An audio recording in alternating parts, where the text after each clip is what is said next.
આ જગાએ બહુ સુંદર પ્રવૃત્તિ ચાલી રહી છે માનવ સેવાની, જે પુરીત મહારાજે કહ્યું સેવા અને સ્મરણ બે જગમાં કરવાના છે કામ. સેવા તો જન સેવા કરી અને લેવું રામનું નામ. અનાથ બાળકો અને ઘરડાના ઘર જેને કઈ રહેવાની જગા ના હોય, કઈ આશરો ના હોય, ભગવાનના ચરણમાં પડ્યા હોય, એવા લોકોના માટે આ સંસ્થા એટલું સુંદર કામ કરી રહી છે કે આખા વર્લ્ડમાં એનું નામ છે ભૂપતસિંહ બાપુને નામ, કે જેમણે પ્રેરણા આપી આની સ્થાપના કરી.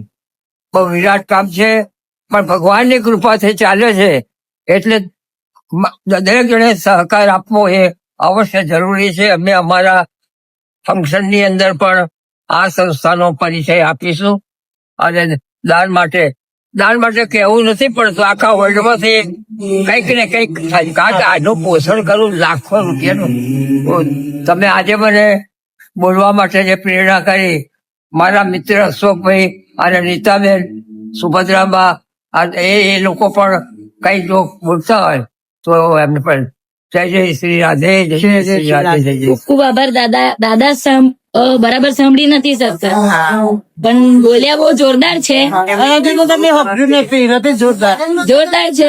કેટલા વર્ષના છે દાદા? 95 વર્ષના છે. તમે શું કહેવા માંગશો? કેવું લાગ્યું તમને? તો અહીંયા આયા પછી પ્રવૃત્તિઓ જોઈ, અનાથ બાળકો અને વૃદ્ધાશ્રમની, અને વ્યવસ્થા ખૂબ સુંદર છે. જેને બી પોતાના હોય એ પોતે દાન કરી શકે, જગ્યા સારી છે. Thank you so much. તમે શું કહેશો? અમે મહિપતશ્રી ફાઉન્ડેશનના અવારનવાર વિડીયો જોતા હતા, અમને બહુ જ ગમ્યું. એટલે અમારું પુનિત મહિલા સત્સંગ મંડળ, જે વર્ષો પહેલા પુનિત મહારાજના વખતથી જેની સ્થાપના થઈ હતી, પુનિત મહિલા સત્સંગ મંડળની, એ મંડળ અમારું બહુ સરસ ચાલ્યું 3 પેઢી સુધી. પણ હવે જે સિટીનો માહોલ છે એ બધું પરા વિસ્તારમાં શિફ્ટ થયો, એટલે પછી અમારું મંડળ હતું તો વિસર્જન અમે કર્યું. અને એની જે બાકીની રકમ હતી એ અમે મહિપતશ્રી ફાઉન્ડેશનમાં ₹51,000 આપી અને આ મંડળનું અમે વિસર્જન કર્યું છે.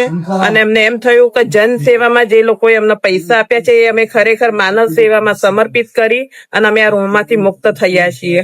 જય શ્રી રાધે. તમે શું કહેશો બા? જે અમે પુનિત મંડળ 20 વર્ષ ચલાવ્યું અને જે રકમ બચી એ અમે સંસ્થામાં અર્પણ કરી. Thank you. તમે શું કહેશો? કેવું લાગ્યું તમને?